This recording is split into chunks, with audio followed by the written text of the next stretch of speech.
Yes and ఆలస్యం చేయకుండా పవన్ కళ్యాణ్ గారి మాటలు వినేద్దాము.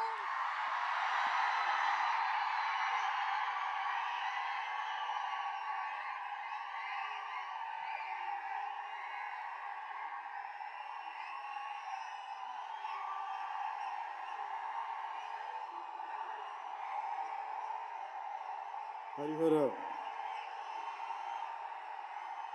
వీరమల్లు ప్రీ రిలీజ్ ముందు జరిగే ఫంక్షన్కి ఇక్కడికి విచ్చేసిన మీకు, తెలుగు సినిమాని ఆదరించే ఇష్టపడే ప్రతి ఒక్కరికి, టీవీల్లో వీక్షిస్తున్న ప్రతి ఒక్కరికి కూడా మన శిల్పకళా వేదిక నుంచి వారందరికీ నా హృదయపూర్వక నమస్కారాలు. చాలా క్లిష్టమైన పరిస్థితుల్లో ఫంక్షన్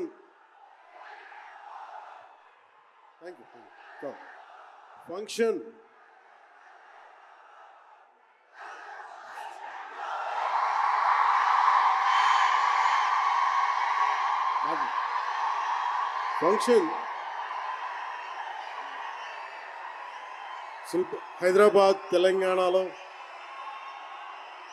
హరిహర వీరమల్లు ఫంక్షన్ ఒక కనీసం లక్షలాది మంది మధ్య జరుపుకుందామని ప్లాన్ చేసిన వర్షాభావాలు ఇతరత్ర కారణాల వల్ల దాన్ని ముందుకు తీసుకెళ్ళలేక ఫంక్షన్ సైజ్ని మన శిల్పకళా వేదికకి పరిమితం చేసినా కానీ ప్రతి ఒక్కరికి టీవీలో కూర్చొని మరింత సురక్షితంగా చూడాలని ఒక ఉద్దేశం.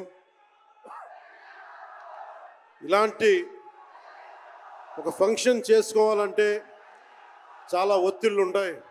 అలాంటి పరిస్థితుల్లో ముఖ్యంగా హైదరాబాద్ తెలంగాణలో పర్మిషన్ ఇచ్చిన, ఈ సభకి పర్మిషన్ ఇచ్చిన గౌరవ ముఖ్యమంత్రి శ్రీ అనుముల తెలంగాణ గౌరవ ముఖ్యమంత్రి శ్రీ అనుముల రేవంత్ రెడ్డి గారికి ప్రత్యేకించి నా ప్రత్యేక ధన్యవాదాలు, హృదయపూర్వక నమస్కారం. అలాగే డీజీపీ గారికి, శ్రీ జితేందర్ ఐపీఎస్ గారికి, అలాగే సైబరాబాద్ కమిషనర్ పోలీస్ శ్రీ అవినాష్ మోహంతి గారికి కూడా నా ప్రత్యేకమైన కృతజ్ఞతలు. ఇది పాపం చాలా బోనాల పండుగ సమయంలో ఒత్తిడి గురవకూడదు, తొక్కిసలాట జరగకూడదు. ఇలాంటి పరిస్థితుల్లో హరిహర వీరమల్లు ప్రీ రిలీజ్ ఈవెంట్కి పర్మిషన్ ఇచ్చిన తెలంగాణ ప్రభుత్వం గౌరవ ముఖ్యమంత్రి గారికి, డీజీపీ గారికి, సైబరాబాద్ కమిషనర్ గారికి మరోమారు ప్రత్యేకంగా ధన్యవాదాలు తెలుపుకుంటూ, ప్రతి ఒక్క రోడ్డు మీద ఉన్న ఇంతమంది మన అభిమాన జనం వస్తే వారందరికీ సహకరించిన, తొక్కిసలాట లేకుండా సహకరించిన పోలీస్ సోదరులందరికీ, ఇన్స్పెక్టర్స్కి, సర్కిల్ ఇన్స్పెక్టర్స్కి, డిఎస్పీస్కి, ప్రతి ఒక్కరికి అభిమానుల తరపున, హరిహర వీరమల్లు యూనిట్ తరపున నా ప్రత్యేక నమస్కారాలు, కృతజ్ఞతలు తెలియజేస్తాను.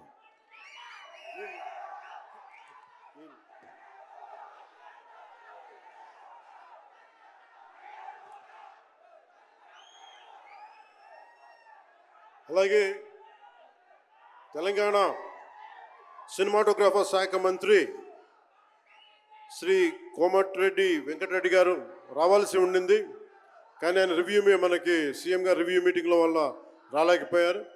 వారికి కూడా నా ప్రత్యేక కృతజ్ఞతలు. అలాగే నేను పాలిటిక్స్కి వచ్చాక, సినిమాలోకి వచ్చి మీ అభిమానాన్ని ఎలా సంపాదించుకున్నానో, పాలిటిక్స్లోకి వచ్చాక నేను స్నేహంతో పాటు ఒక మంచి స్నేహితుణ్ణి, అలాగే ఒక మంచి ఒక మిత్రుణ్ణి సంపాదించుకున్నాను. అది శ్రీ ఈశ్వర్ ఖండ్రే గారు. And I found a great friend and a great brother in him. I am truly grateful to you, sir, from coming all the way from Karnataka, for making your time in your busy schedule, and I'm eternally grateful to you for making your presence felt here. Your blessings and your kind words and your good words are truly inspiring, and we will truly cherish this moment with you, sir. We are grateful to you. అలాగే కందుల దుర్గేష్ గారు గౌరవ పర్యాటక సాంస్కృతిక శాఖ మరి cinematograph శాఖ మార్చులు ఆంధ్రప్రదేశ్ ప్రభుత్వం. అలాగే ప్రత్యేకించి రఘురామకృష్ణరాజు గారు, మీకు తెలుసు కదా, ఆయన గురించి చెప్పక్కర్లేదు కదా. గౌరవ ఆంధ్రప్రదేశ్ శాసనసభ ఉపసభాపతి, ఆయన మాటని శాసనసభలో చూడాలి, చాలా ఆనందంగా ఉంటుంది ఆయనతోటి. వారికి కూడా నా ప్రత్యేకంగా ధన్యవాదాలు.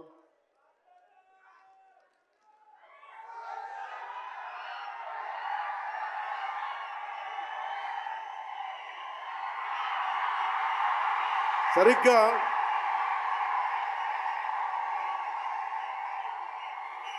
ఒక 2 సంవత్సరాల క్రితం భీమ్లా నాయక్ రిలీజ్ అయినప్పుడు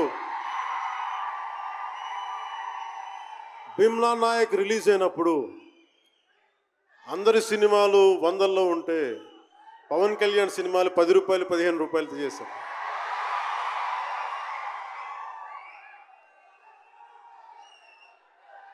నేను ఒకటే చెప్పాను ఆ రోజున, మనల్ని ఎవడు రాపేది.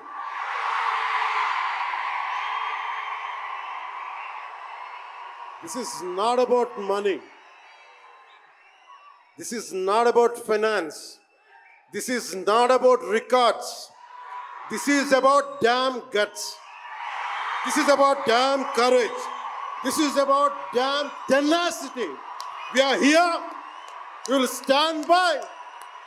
We will serve justice.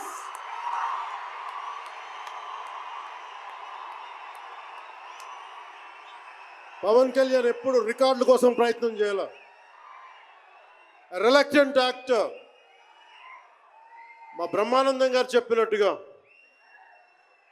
నేనేం కోరుకోలే, నేను ఒక యాక్టర్ అవ్వాలని కోరుకోలే, సగటు మనిషిగా బతుకుదామన్న ఒక్క ఆలోచన తప్ప నాలో ఏం లేదు. అలాంటిది నేను పొద్దున ప్రెస్ మీట్లో రత్నం గారి గురించి మాట్లాడాను. ఇప్పుడు మీకోసమే మాట్లాడతాను, నా అభిమానుల కోసం. ఈరోజు నేను ఇక్కడ నిల్చున్నాను, పడి లేచాను, పడుతూనే ఉన్నాను, లేస్తూనే ఉన్నాను. దానికి కారణం ఒకరే, మీరే.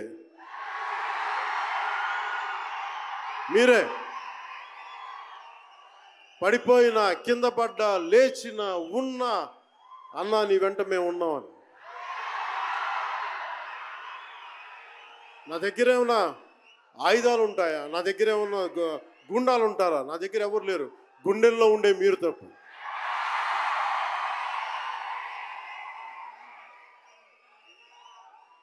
దాదాపు నేను 96లో నా మొదటి సినిమా అక్కడమ్మ ఇక్కడబ్బాయి. ఇది 2025 అంటే ఆల్మోస్ట్ 29 to 30 years. అంటే దాదాపు 29-30 సంవత్సరాలు నేను చిత్ర పరిశ్రమకు వచ్చి. ఎలా ఉంది అంటే నాకే తెలియదు, అలా కాలం అట్లా అయిపోయింది. కానీ కొంత వయసు పెరిగిందేమో కానీ గుండెల్లో చావు ఇంకా చావులకే బతికాం. ఇక్కడే సభలో గబ్బర్ సింగ్ సినిమాకి మహబూబ్ నగర్ నుంచి వచ్చిన ఒక యువకుడి గురించి చెప్పాను, మన అభిమానులు ఒకటి గురించి చెప్పాను. అన్న నువ్వేమి ఇవ్వదు, ఒక హిట్ ఇవ్వన్నా చాలని. ఆ రోజు నేను భగవంతుని కోరుకున్నాను, నా అభిమానుల కోసం, నా కోసం కాదు కానీ ఒక హిట్ ఉంటే బాగుంటుంది అని కోరుకున్నాను. అది హరీష్ శంకర్ గబ్బర్ సింగ్ వల్ల తిరిగి వచ్చింది.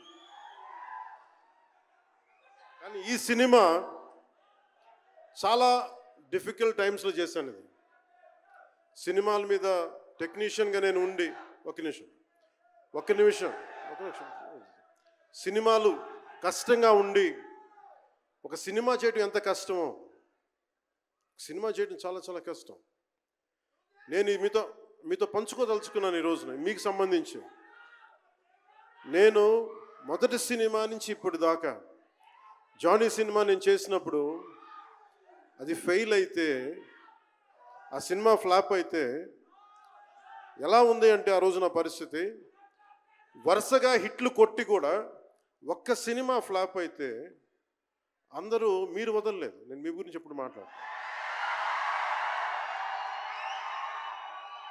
అంటే ధనం మూలం మిదం జగత్ అంటాం.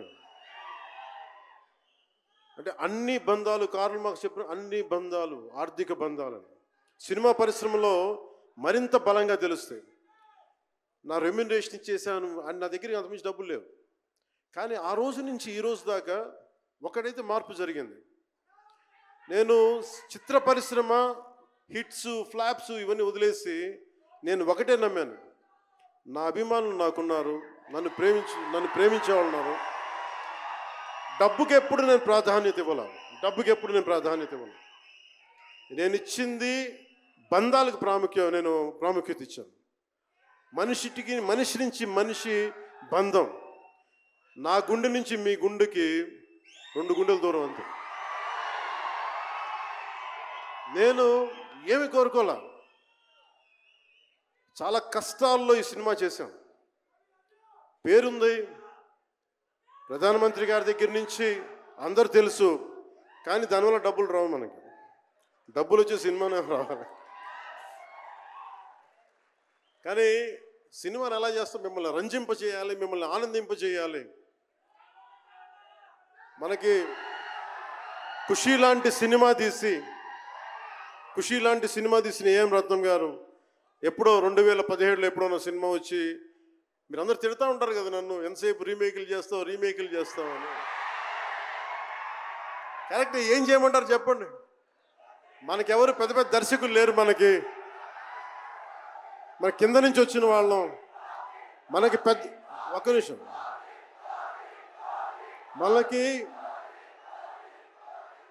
మన సినిమాల్ని చెప్తున్నా, ఓజీ సంతోషం, ఇది వీరా, మీకు ఈ సినిమా గురించి చెప్తాను. మీకు అంటే మనకి దర్శకులు ఎవరు లేరు. నన్ను అందరూ కూడా ఈ రీమేక్ చేస్తే వీడితో పని అయిపోతే డబ్బులు వస్తాయి, వీడికి రీమేక్ చేస్తే డబ్బులు వస్తాయి. మధ్యలో నేను చేసిన పాపం వల్ల ఒక ఫ్లాప్ తీసాను అంతే. ఆ ఫ్లాప్ తర్వాత నా గ్రిప్ రాలే మళ్ళీ ఫిల్మ్ ఇండస్ట్రీలో. మళ్ళీ నాకు నిలబడింది ఒక త్రివిక్రమ్ శ్రీనివాస్ నిలబడ్డాడు నా కోసం. ఆయన ఎవరో కూడా తెలియదు నాకు. ఎవరన్నా సక్సెస్లో వెతుక్కొని వస్తారు, అపజయాల్లో వెతుక్కొని వచ్చిన నా మిత్రుడు, ఆత్మ బంధువు త్రివిక్రమ్ శ్రీనివాస్ వచ్చి అప్పుడు జలసా తీశారు. కష్టాల్లో ఉన్నప్పుడు లేదు, అడ్వర్సిటీ రివీల్స్ ట్రూ క్యారెక్టర్ అంటారు. కష్టాల్లో ఉన్నవాడే వచ్చినప్పుడు స్నేహితుడు. అలాంటి స్నేహితుడు నాకు భగవంతుడు త్రివిక్రమ్ శ్రీనివాస్ ద్వారా వచ్చాడు. అలాగే ఎందుకు రీమేక్స్ చేశాను మీకు ఉంటుంది కదా. నా పార్టీని ఎవడు నడుపుతాడు? కొత్త కథలు తీస్తే ఎప్పుడో వెళ్ళిపోద్ది. నా భార్యని కానీ నా పిల్లల్ని కానీ ఎవరు పోషిస్తారు? నేనే పోషించుకోవాలి, దానికి డబ్బులు కావాలి, పార్టీ నడపాలి. వీటన్నిటికీ రీమేక్ అనేది నాకు కొంచెం ఈజీ దారైంది. సొంత సినిమాలు కొత్త సినిమాలు చేయలేక కాదు, వేరే దారి లేక. నాకు దేశం పిచ్చి, సమాజ బాధ్యత పిచ్చి, సినిమా మీద ఉన్న కరెక్టే. నేనంటే మీకు పిచ్చి. అలాంటి నేను ఒక మంచి సినిమా రావాలని కోరుకుంటే అది ఏం రత్నం గారి ద్వారా వచ్చింది. కోరుకున్నాడు ఆయన, నీతోటి ఒక బలమైన సినిమా తీయాలని. ఏదో ఆయన కూడా ముందు రీమేక్ వచ్చారు, అవి అటు ఇటు తిరిగి యాక్చువల్గా క్రిష్ గారి వల్ల ఈ సినిమా వచ్చింది. ముందు జాగర్లమూడి క్రిష్ గారికి మనందరం ముందుగా కరతాళ ధ్వనుల ద్వారా చాలా బలంగా తెలియజేయాలి. ఆయన ఒరిజినల్ ఫౌండేషనల్ వర్క్ మీద ఇది ముందు. వ్యక్తిగత కారణాలు, కొన్ని ప్రొఫెషనల్ రీజన్స్ వల్ల మధ్యలో ఆయన వెళ్ళిపోవాల్సి వచ్చింది. ఈ సినిమాకి 2 కరోనా ఇది వచ్చినాయి, 2 కరోనా వేవ్స్ కొట్టినాయి. దాని మధ్యలో నలిగిపోయింది సినిమా. అలాంటి సమయంలో ఒక ఆస్కర్ విన్నర్ ఎక్కడో మనం ఆంధ్రప్రదేశ్లో చిన్న బడ్జెట్లో సినిమా తీస్తే మన బడ్జెట్స్ ఎంత ఉంటాయి? 10 కోట్లు, 15. అలాంటి సినిమాల నుంచి సంగీత దర్శకత్వం వహించి మనం పెట్టే నాటు నాటు నాటు అనే పాట ప్రపంచమంతా ఉర్రూతో లూగిస్తుంది అనేది తెలియజేశారు కీరవాణి గారు. అలాంటి కీరవాణి గారు నేను ఈ సినిమాని ఎన్నిసార్లు చేసే పరిస్థితుల్లో నిజంగా ప్రతిసారి నాకు నిరుత్సాహం ఉండేది. నాకేదో నాకు తెలుస్తూ ఉంటుంది కదా, నిస్పృహ వచ్చినప్పుడల్లా ఆయన ఏదో ఒక ట్రైలర్ రిలీజ్ అయ్యేది, ఆయన మ్యూజిక్ చూస్తే మళ్ళీ ఒక ఉత్సాహం వచ్చేది, ఒక ప్రాణవాయువు నింపేది. సార్, ఈ సినిమాకి ఈ రోజున ఇంత బలంగా ఆత్మవిశ్వాసంతో ఉన్నామంటే you are the hero sir. You are the true hero sir for us. Without Keeravaniji's music, this is not Harihar Veeramal. ఈరోజు హరిహర వీరమల్లు బలంగా ఉంది అంటే it's only the dedication and the kind of effort he has put into the film is truly commendable and truly admirable, sir. We are truly, truly grateful to you, sir. మధ్యలో వారి నాన్నగారిని కోల్పోయి ఆ సమయంలో కూడా మనస్ఫూర్తిగా ఆయనకి ఆ బ్యాక్గ్రౌండ్ స్కోర్ ఇచ్చినందుకు, సొంత తండ్రిని కోల్పోయి కూడా ఇచ్చినందుకు మరోమారు వారికి ప్రత్యేకంగా కీరవాణి గారి టీంకి, కీరవాణి గారి గాయకులకి, వారి రికార్డింగ్ టీంకి, వారి ఇంజనీరింగ్ డిపార్ట్మెంట్కి, ప్రతి ఒక్కరికి నా హృదయపూర్వక ధన్యవాదాలు.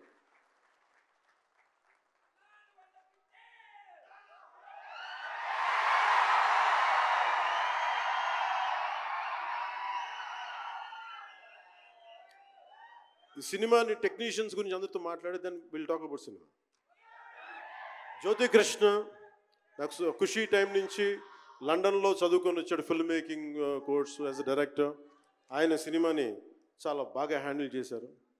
ఎలా ఈ పరిస్థితులు ఎవరు చేయగలరు అనుకుంటా ఆయన స్టెప్ ఇన్ అయ్యి ఒక తండ్రికున్న విజన్కి కొడుకు సారథ్యం వహించి తండ్రి కొడుకుల తాలూకు ఇది ఎఫర్ట్ ఈ సినిమా. ఇది సో మనస్ఫూర్తిగా జ్యోతికృష్ణ గారికి, రత్నం గారికి మరోమారు నా ధన్యవాదాలు చెప్తా ఉన్నాను. అలాగే ఈ సినిమాని ప్రారంభించినప్పుడు జ్ఞానశేఖర్ గారి కెమెరామెన్, ఆయనకి నా మనస్ఫూర్తిగా కృతజ్ఞతలు. అసలు ఈ సినిమాని ఇంత రికార్డ్ బ్రేకింగ్ స్థాయిలో మీ అందరికీ తెలుసు కదా, మీరు ఎంతసేపు ఓజీ ఓజీ ఓజీ అంటారు. నా సినిమానే ఓజీ బయట వాళ్ళ సినిమా కాదు కదా, మన సినిమానే కదా. కానీ హరిహర వీరమల్లుకి ప్రాణం పెట్టిన ఇంకొక వ్యక్తి ఉన్నారు, ఆయన మనోజ్ పరమహంస. అంటే నాకు టైము, నేను రోజు చెప్పాను 2 గంటలు ఇస్తానని చెప్పాను. నేను అడ్మినిస్ట్రేటివ్ నా దగ్గర ఉంది, ఈశ్వర్ ఖండ్రే గారి లాగా నేను కూడా ఫారెస్ట్ మినిస్టర్, దాంతోపాటు పంచాయతీ రాజ్ ఉంది. వీటన్నిటి మధ్యలో నేను ఇవ్వగలిగేది 7 నుంచి 9 2 గంటలు ఇస్తాను. మీకు ఏం చేస్తుంటారో చేసుకోండి. వారానికి 5 రోజులు ఇచ్చాను. ఈ 5 రోజుల్లో దాన్ని చాలా పగడ్బందీగా ప్లాన్ చేసి మంగళగిరిలో ఉన్న జనసేన పార్టీ ఆఫీస్ నుంచి 2 గంటల ఒక కూతవేటు దూరంలో ఉన్న నా సన్నిహితులు, నా మిత్రులు రమేష్ లింగంనేని గారి మిడ్ వ్యాలీ స్టూడియో, వాళ్ళ స్థలం ఉంటుంది, దాన్ని మిడ్ వ్యాలీ స్టూడియోస్గా మార్చేసి అక్కడే సెట్స్ చేసాం. మొత్తం మేజర్ వర్క్ అక్కడే చేసి దాని స్పెషల్ ఎఫెక్ట్స్ చేసాం. ఇలాంటివన్నీ సహకరించినందుకు, చేయగలిగిన సత్తా ఉన్న మనోజ్ పరమహంస గారికి మనస్ఫూర్తిగా నా ధన్యవాదాలు. అలాగే ఎగ్జిక్యూటివ్ ప్రొడ్యూసర్ దయాకర్ రావు గారికి, అలాగే ఆర్ట్ డైరెక్షన్కి చేసిన తోట తరుణి గారికి, అలాగే పాపం నేను పొద్దున కూడా చెప్పాను, ఈ సినిమాకి ఎవరన్నా సరే ఎంతమంది క్యాస్టింగ్ ఉన్నారు ఈ రోజున.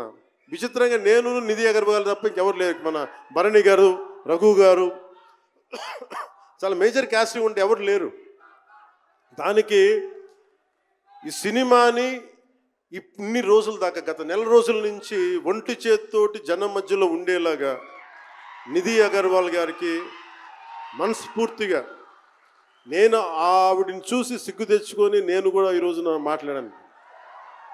అంటే నువ్వు ఎంత ఉప ముఖ్యమంత్రి అయినా, అంటే ఢిల్లీకి రాజైనా తల్లి కొడుకేలాగా నువ్వు ఎంత ఉప ముఖ్యమంత్రి అయినా, నువ్వు ఈ సినిమాకి హీరో అని చెప్పుకొని నేను ఆవిడని చూసి సిగ్గు తెచ్చుకొని నేను కూడా మీడియా ఇంటరాక్షన్ చేశాను. రేపు కూడా చేయబోతున్నా, ఎల్లుండి కూడా చేయబోతున్నా. అలాగే నాకు బాబీ డియోల్ గారు, నేను చిరంజీవి గారు షూటింగ్స్ ఉన్నప్పుడు మన ధర్మేంద్ర గారితో చూసేవాడిని ఊటీలో. అలాంటి Bobby Deol acted as Aurangzeb, tyrant ruler. అలాంటి brilliant performance by Bobby Deol. I truly grateful to Bobby Deol for accepting this role. అలాగే తోట తరణి గారికి మనస్ఫూర్తిగా నా ధన్యవాదాలు. జే మీడియా వారి సంస్థ అధిపతులు కూడా నా హృదయపూర్వక ధన్యవాదాలు. ముఖ్యంగా రేట్స్ ఇచ్చి 2 సంవత్సరాల క్రితం భీమ్లా నాయక్ రిలీజ్ అయినప్పుడు 10-15 రూపాయల టికెట్తో వచ్చినప్పుడు నేనేమన్నా, కానీ మీ కోరిక మేరకు ఈరోజు టికెట్ రేట్స్ పెరిగి ప్రభుత్వం మనదొచ్చి మన సినిమా ఎప్పుడు రిలీజ్ అవుతుంది. ఆ రోజు మీరు పంతం కొద్ది చూశారు. ఈరోజు ఆ రోజు పెట్టిన ఎఫర్ట్కి ఇది బయటకు వచ్చింది. ఇది దాని తాలూకు సత్తా మీరు చూస్తారు ఈరోజు. Okay, now will come back to the story of Harihara Veeramallu. Harihara Veeramallu ఇది నాకు చాలా ఇష్టమైన సబ్జెక్ట్. ఇది మనందరం చరిత్రలో చదువుకుంటాం. భారతదేశం ఎవరి మీద దాడి చేయలే, భారతదేశం ఎవరి మీద కూర్చొని ఆక్రమణం చేయలే. ఈ దేశాన్ని అందరూ ఆక్రమించుకున్నారు. మనం చదువుకున్న టెక్స్ట్ బుక్స్లో కానీ స్కూల్ బుక్స్లో కానీ ఎంతసేపు మొఘల్ తాలూకు గొప్పతనాన్ని చెప్పారు తప్ప మొఘల్ తాలూకు అరాచకాన్ని చెప్పలేదు ఆవిడ. Akbar is great, Shahjahan is great, Aurangzeb is great అంటారు. కానీ what they had done, Vijayanagara empire గురించి మాట్లాడాల. ఇంతమంది కింగ్స్ ఉన్నారు, ఎవరి గురించి మాట్లాడాల.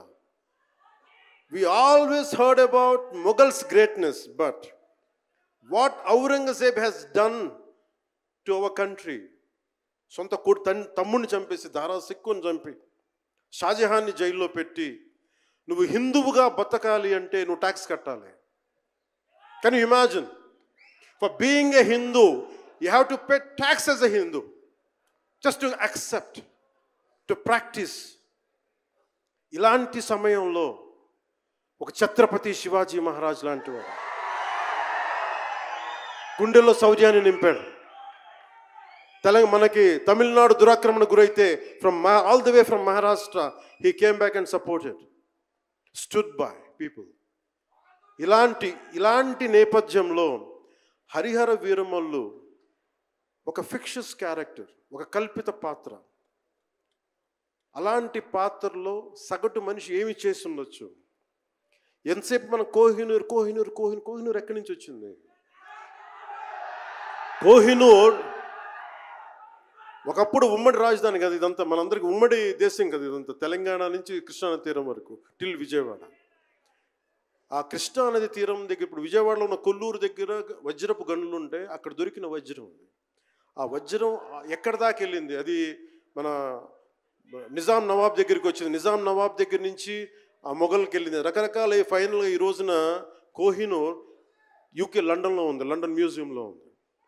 సో దాన్ని దృష్టిలో పెట్టుకొని నాకు కృషి గారు కథ చెప్పినప్పుడు ఇంట్రెస్టింగ్ అనిపించింది. Then we did the story, then cinema చేశాం. ఈ సినిమా మేకింగ్ ప్రాసెస్లో చాలా నలిగాం. ఇలాంటివన్నీ నలిగిన తర్వాత ఒకటే ఏంటంటే ఈ సినిమాలో ఇది ఎన్ని రికార్డులు చేస్తా నేను చెప్పలేను, ఎందుకంటే ఎంత కలెక్షన్ చేస్తానో నేను చెప్పలేను. ఎందుకంటే నేను ఎప్పుడు కూడా ఈ రోజుకి చెప్తున్నాను, we did our best efforts better. అంటే మీరు అంటారు కదా, మీకోసం కొంచెం కాలు కూడా కదిల్చాను డ్యాన్సుల కోసం. అలాగే నేను చాలా సంవత్సరాలు అయిపోయింది. ఎంతసేపు పొలిటికల్ ప్రాసెస్లోకి వెళ్ళిపోయి రియల్ లైఫ్ గుండాలను ఎదుర్కొన్నాను, రియల్ లైఫ్ రౌడీలను ఎదుర్కొన్నాను. కానీ సినిమాటిక్గా చెయ్యాలి అంటే ఎగిరి కొట్టడాలు ఇవన్నీ చేయడానికి నేను మళ్ళీ మార్షల్ ఆర్ట్స్ నేను చిన్నప్పుడు 20s ఉన్నప్పుడు ఎలా చేయాలో మళ్ళీ ఒక 1 month 2 months మళ్ళీ బ్రషప్ చేసి ఒక ఎస్క్రీమా కానీ జీత్ కండో కానీ అలాగే ఇషున్రియు కరాటే కానీ తర్వాత నేను నేర్చుకున్న మ్యాక్సిమం ఊషు కానీ ఎనీ సెల్ఫ్ డిఫెన్స్ టెక్నిక్స్ అన్నీ కూడా క్రోడీకరించి ఒక క్రమబద్ధీకరించి ఈ 18-minute క్లైమాక్స్ పార్ట్ నేను కొరియోగ్రాఫ్ చేశాను. దీన్ని అంటే అది దేనికి అంటే నీ ధర్మానికి నువ్వు ట్యాక్స్ కట్టాలి అంటే అది ఎదురు తిరిగే పరిస్థితి. That is the climax. ఇది ఏంటంటే ఇది ఆ టైంలో సగటు భారతీయుడు నలిగింది, దాన్ని ఈ సినిమా రిఫ్లెక్ట్ చేస్తుంది. మిగతా కథ అంతా ఉంటుంది కానీ అంటే ఇది మీరు ఎందుకంటే ఇది దెర్ ఇస్ నో సీక్రెసీ అన్నట్టు, ఇది సస్పెన్స్ సినిమా కాదు. బట్ వాట్ యూ హ్యావ్, మీరు సినిమా లోపలికి వెళ్ళినప్పుడు మీరు ఏమి చూడబోతున్నారు, ఏమి ఆశించబోతున్నారు అని చెప్పడానికి ఇదంతా చెప్తున్నాను. ఎందుకంటే నాకు అమ్మడం తెలియదు. నా సినిమా ఇన్ని 100 కోట్లు చేస్తున్నా తెలియదు. ఎందుకంటే 10-15 రూపాయలతో కూడా సినిమాలు ఆడినాయి మనం. 10-15 రూపాయలతో కూడా సినిమాలు డబ్బులు చేసింది. ఫ్లాపుల్లో పెరిగామంటాను, నేను ఎప్పుడు సక్సెస్లో పెరగల. సో మీరు కోరుకున్న సక్సెస్ భవిష్యత్తులో రావాలని మీరు ఎలా ఆశిస్తాను, నేను కూడా అలాగే ఆశిస్తున్నాను. జరుగుద్దా లేదా అన్నది ఆ పెరుమాళ్ళకి ఎరుక, అది భగవంతుడు చెప్పాలి, మన చేతిలో లేదు. మన చేతిలో ఉన్నదల్లా we had done best, we had given our best. Rest leave it to God. మీకు నచ్చిందా బద్దలు కొట్టే. That's all I can say. మీకు మీరే నా బలం, మీరే నా బలం. నేను కష్టాల్లో ఉన్నా, ఓటమిలో ఉన్నా, ఎక్కడున్నా అన్నా నీకున్నావని చెప్పిన వాళ్ళు మీరు. మనల్ని ఎవడరా ఆపేదంటే, మనల్ని ఎవడన్నా ఆపేదని ముందుకొచ్చింది మీరు. మీకు ప్రతి ఒక్కరికి పేరు పేరున ఈ గుండె ఎవరి కోసం కొట్టుకోదు, మీకోసమే కొట్టుకుంటుంది, మీ కష్టాల కోసం కొట్టుకుంటుంది. మళ్ళీ విశాఖపట్నంలో కలుసుకుందాం. టిల్ దెన్, జై భారత్, జై హింద్.